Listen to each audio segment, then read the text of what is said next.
Vamos a dar lugar a la exposición de Anaí Hinojosa, profesora de la Escuela de Filosofía de la Pontificia Universidad Católica del Ecuador, con el tema Humanidades y Empatía, una justificación de su relevancia en el contexto actual.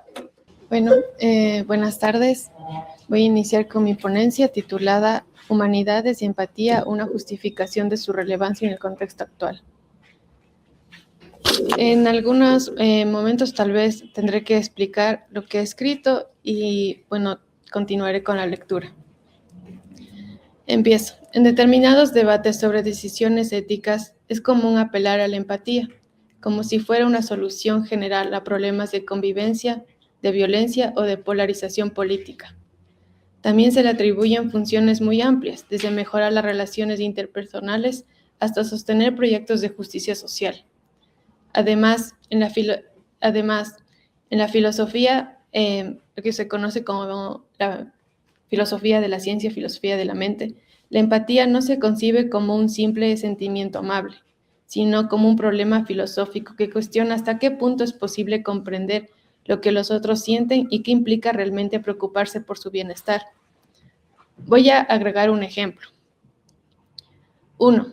Observo que otra persona X manifiesta una conducta del tipo B. 2.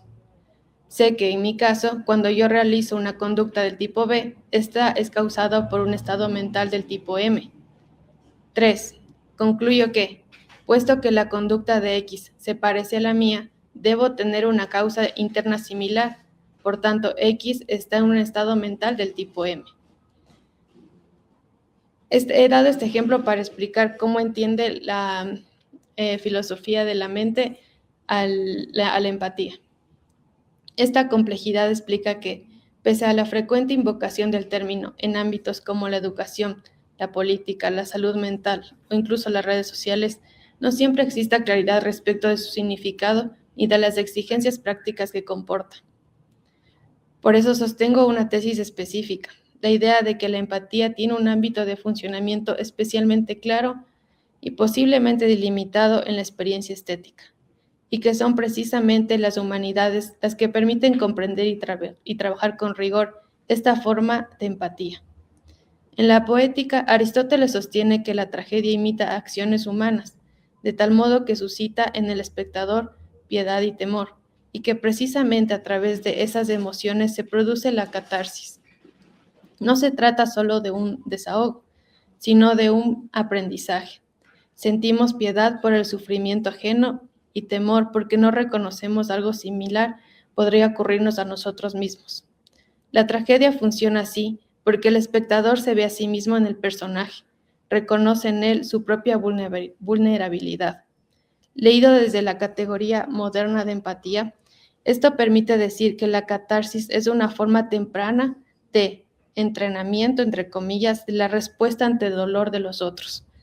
Una experiencia estética en la que la identificación y comprensión se articulan y que las humanidades siguen analizando y siguen reafinando cómo estudian la tragedia, desde sus efectos hasta su creación.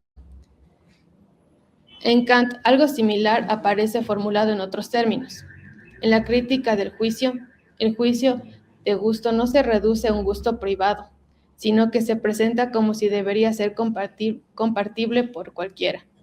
Quien llama bello a un objeto apela a un sensus communis estético, que le exige imaginar cómo podría ser juzgado por otros observadores. El juicio estético obliga, por tanto, a salir del punto de vista estrictamente individual y adoptar al menos una forma imaginativa de la perspectiva que los otros posibles espectadores tengan.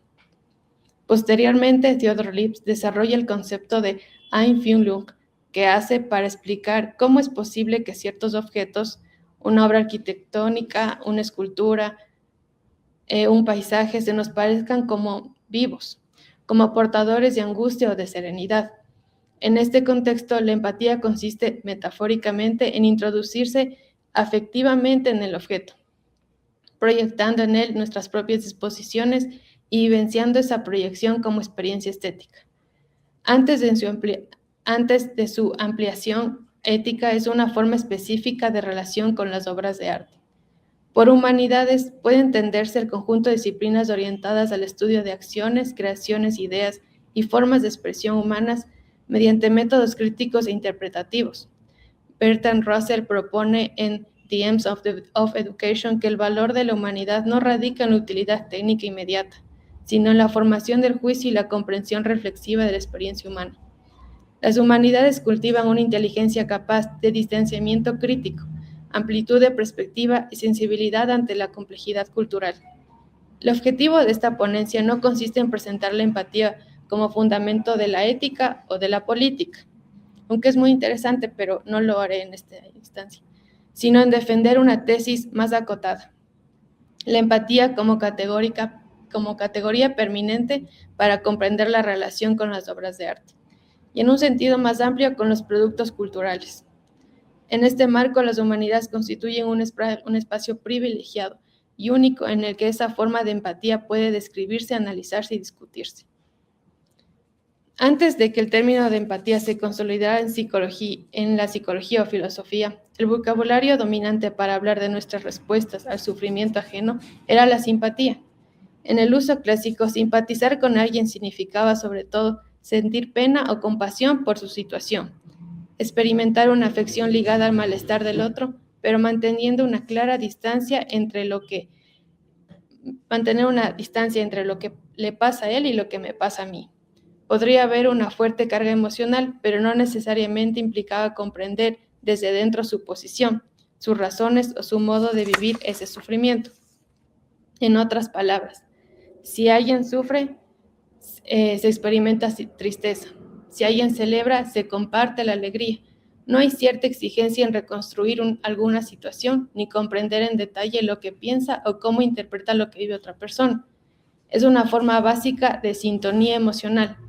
La aparición del término empatía a finales del siglo XIX y comienzos del siglo XX marca un cambio importante en la manera de entender ciertas experiencias.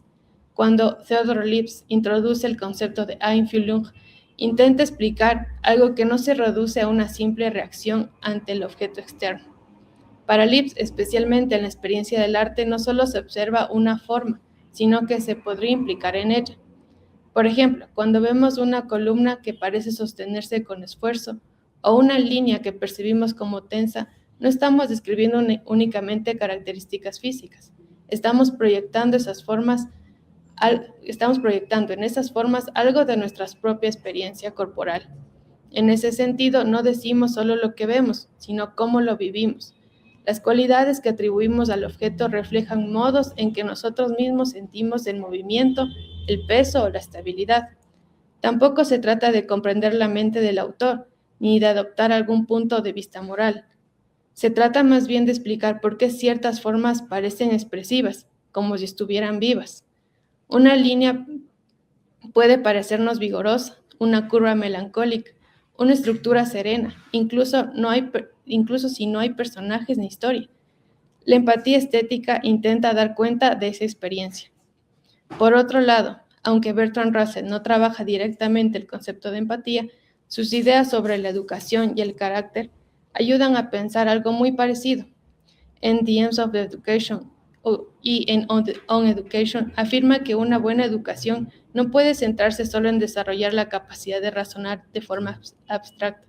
También debería enseñarse cierta sensibilidad, la capacidad de dejarse afectar por diversas situaciones y de responder a ellas de manera adecuada. Dentro de esa sensibilidad, Russell incluye la simpatía. No la entiende como una simple amabilidad, sino como la disposición a sentirse interpelado por el sufrimiento de otros, incluso cuando esos otros no pertenecen a un círculo cercano. Se trata de poder conmoverse también ante injusticias lejanas, conocidas a través de relatos, cifras o descripciones. Para Russell, esta capacidad no es decorativa.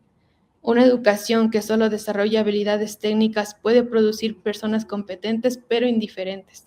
La literatura, el arte y la filosofía favorecen lo que él llama simpatía imaginativa. La simpatía y la empatía están relacionadas porque ninguna de las dos surge de manera automática. Ambas se aprenden y se practican. Si se entiende así, la empatía es una capacidad que se desarrolla con el tiempo y se ejercita, y que puede perfeccionarse. Uno de los espacios donde se fortalece es en la experiencia estética. Por ejemplo, cuando leemos una novela, contemplamos una pintura, asistimos a una obra de teatro, museo u ópera. No solo recibimos información, nos exponemos a perspectivas que no son las nuestras. Aprendemos a reconocer matices en las emociones, a percibir tensiones y ambigüedades que en la vida cotidiana pasan desapercibidas. Este ejercicio no consiste simplemente en sentir más, sino en sentir con mayor claridad y comprensión. En este punto surge la cuestión principal: ¿qué lugar ocupan hoy las humanidades en este proceso? Si la empatía en la experiencia estética supone proyectar, interpretar y reconstruir lo que se vive, entonces no puede sostenerse solo en la emoción inmediata.